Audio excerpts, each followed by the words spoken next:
आता मी पूजा करून घेते, तर शक्य होईल तेवढी कथा तुमच्या बरोबर शेअर करायचा प्रयत्न करते.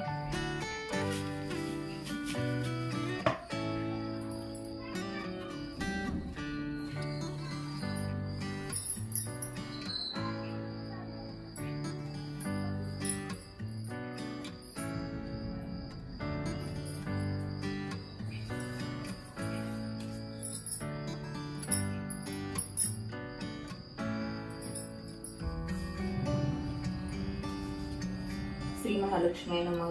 श्री महालक्ष्मी नमनाष्टक. नमस्ते तू महामाये श्रीपीठे सुरपूजिते शंखचक्र गदा हस्ते महालक्ष्मी नमोस्तुते. नमस्ते गरुडारूढे कोलासुर भयंकरी कुमारी वैष्णवी ब्रह्मी महालक्ष्मी नमोस्तुते. सर्वज्ञे सर्ववर्ते सर्व दुष्ट भयंकरी सर्व दुःख हरे देवी महालक्ष्मी नमोस्तुते. सिद्धी बुद्धी प्रदे देवी भक्ती मुक्ती प्रदायिनी मंत्रमूर्ते सदा देवी महालक्ष्मी नमोस्तुते. अध्यंतरहिते देवी आद्यशक्ती महेश्वरी योगते योग संभूते महालक्ष्मी नमोस्तुते. स्थूलसूक्ष्म महारौद्रे महाशक्ती महोदरे महापापहरे देवी महालक्ष्मी नमोस्तुते. पद्मस्थनस्थिते देवी परब्रह्म स्वरूपिणी परमेश्वरी जगन्माता महालक्ष्मी नमोस्तुते. श्वेतांबरधरे देवी नानालंकार भूषिते जगस्थिते जगन्माता महालक्ष्मी नमोस्तुते. ओम श्री महालक्ष्मी नमः. श्री महालक्ष्मी व्रताची कथा गुरुवारची कहाणी.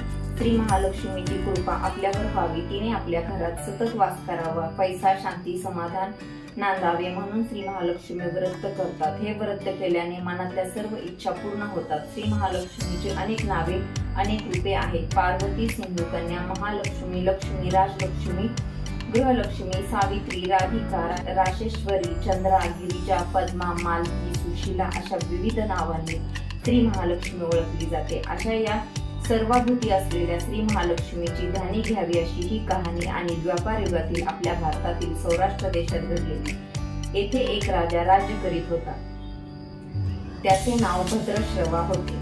तो शूर होता, दयाळू होता आणि प्रजातक्ष होता. 4 वेद, 6 शास्त्रे, 18 पुराणे याचे ज्ञान त्याला होते. अशा या राजाच्या राणीचे नाव होते सुरचंद्रिका राणी. राणी रूपाने सुंदर होती, सुलक्षणी होती आणि पतिनिष्ठ होती. त्यांना एकूण 8 अपत्ये होती, 7 पुत्र आणि त्यानंतर झालेली एक कन्या. राजा राणीने कन्येचे नाव शांबाला ठेवले होते.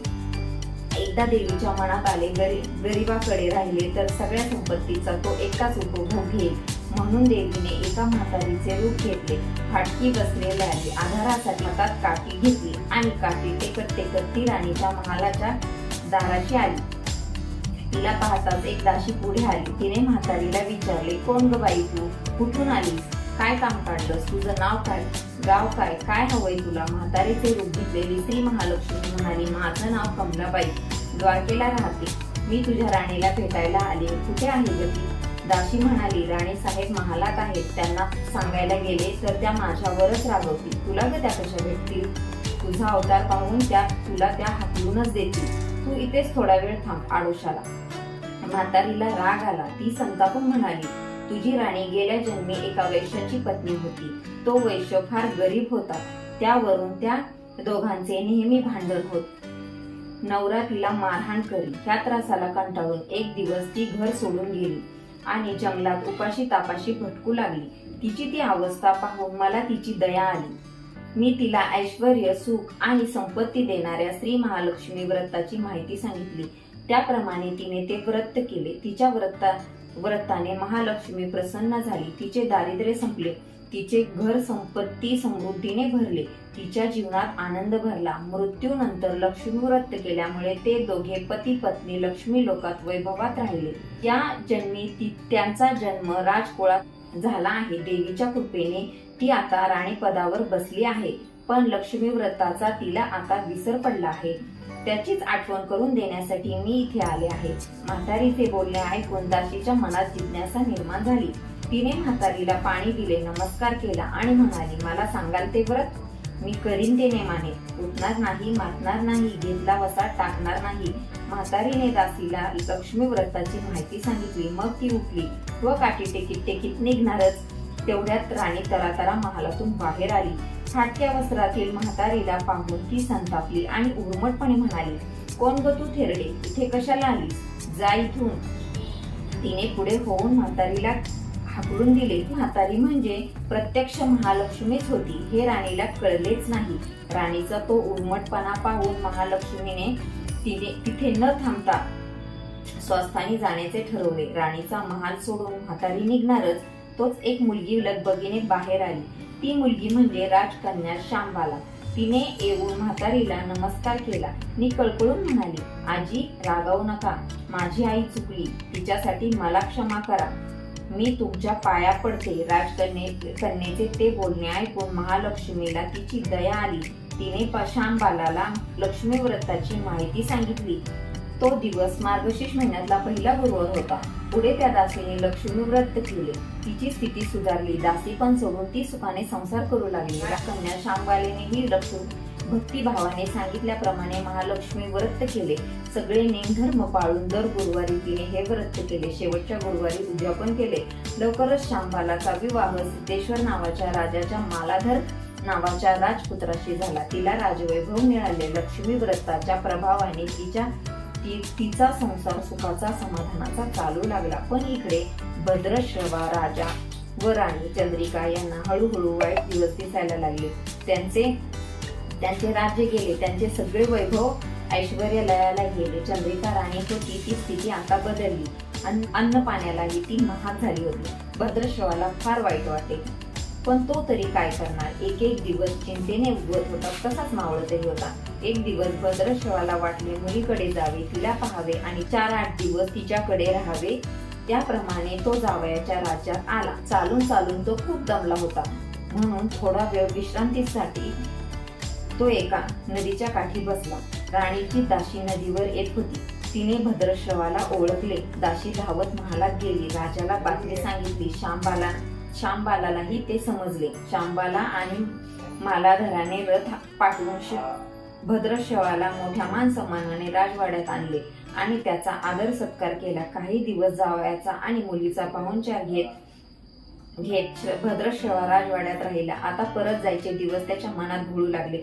जावयाला त्याने तसे सांगितले. जावयाने संमती दिली. भद्रश्रवा परत जायला निघाला तेव्हा शांबालेने एक हंडा भरून धनपित्याला दिले. तो हंडा घेऊन भद्रश्रवा घरी आला. मुलीने धनाने भरलेला हंडा दिला आहे हे ऐकून सूरजचंद्रिकेचा आनंद गगनात मावेनासा झाला. घाईघाईने तिने हंड्यावरचे झाकण काढले. आत पाहते तर काय, हंड्यात धन होते ते फक्त कोळसे. महालक्ष्मीच्या अवकृपेने हंड्यातल्या धनाचे कोळसे झाले होते. चंद्रिकेने कपाळावर हात मारून घेतला. भद्रश्रवा हा चमत्कार पाहून चकित झाला होता. दुःखाचे दिवस संपत नव्हते. दारिद्र्याचे भोग सुटत नव्हते. सूरजचंद्रिकेला एक दिवस काढताना जीव मेटाकुटीला येत होता. एक दिवस सूरजचंद्रिकेच्या मनातही लेकीला भेटायची इच्छा निर्माण झाली. त्याप्रमाणे तिने लेकीच्या घरी जाण्यासाठी निघाली. तो दिवस मार्गशीर्ष महिन्यातला शेवटचा गुरुवार होता. सूरजचंद्रिकेला लेकीच्या घरी पोहोचताच शांबाला व्रताचे उद्यापन करीत होती. शांबालेने आईकडून महालक्ष्मी व्रत करून घेतले.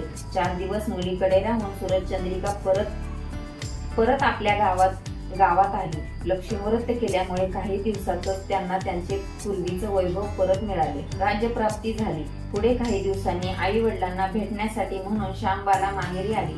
पण बाप भेटायला गेला असताना त्याला शांबालेने कोळसा भरलेला हंडा तरी दिला होता, पण आपल्याला मात्र काहीच दिलं नाही हा राग राणीच्या मनात होता. त्यामुळे शांबालेचे व्हावे तसे स्वागत झालेच नाही. राणीने एक प्रकारे तिचा अपमानच केला होता, पण शांबालेला आईचा राग आलेला नाही. ती पुन्हा आपल्या घरी जाण्यासाठी निघाली. निघताना तिने पूर्वी बापाला दिलेला हंडा परत घेतला. त्यात मीठ भरले व तो हंडा घेऊन ती आपल्या सासरी आली. स्वगृही आल्यावर मालाधराने शांबालेला विचारले, माहेरून काय आणलंस? तर शांबालेने बरोबर आणलेल्या हंड्याकडे बोट दाखवले. मालाधराने झाकण काढून आत पाहिले तर हंड्यात मिठाचे खडे. मालाधराने चकित होत पत्नीला विचारले, हे काय? या मिठाचा काय उपयोग? शांबाला म्हणाली, थोडं थांबा म्हणजे कळेलच. त्या दिवशी शांबालेने कुठल्याही पदार्थात मीठ घातलेच नाही. सगळे पदार्थ अळणीच बनवले. मालाधराने जेवायला बसल्यावर तिने त्याला सगळे पदार्थ वाढले. सगळे जेवण त्याला अळणीच लागले. मग शांबालेने पानात थोडे मीठ वाढले. अन्न पदार्थात ते मीठ मिसळताच बेचव अन्नाला चव आली. हा मिठाचा उपयोग शांबाला पतीला म्हणाली. मालाधरालाही तिचे म्हणणे पटले. ते कोणी महालक्ष्मी व्रत श्रद्धेने आणि मनोभावे करतील त्यांना श्री महालक्ष्मी प्रसन्न होईल, यांच्यावर तिची कृपा होईल. पण श्रीमंती आल्यावर सुद्धा माणसाने उतू नये, मातू नये. नित्य नेमाने श्री महालक्ष्मी व्रत करावे, देवीचे मनन चिंतन करावे, म्हणजे देवी सदैव तुमच्या पाठीशी राहील, तुमची मनोकामना पूर्ण होईल. महालक्ष्मीची ही कथा कहाणी गुरुवारची सुफळ संपूर्ण. ओम महालक्ष्मी नमः. ओम शांती शांती शांती.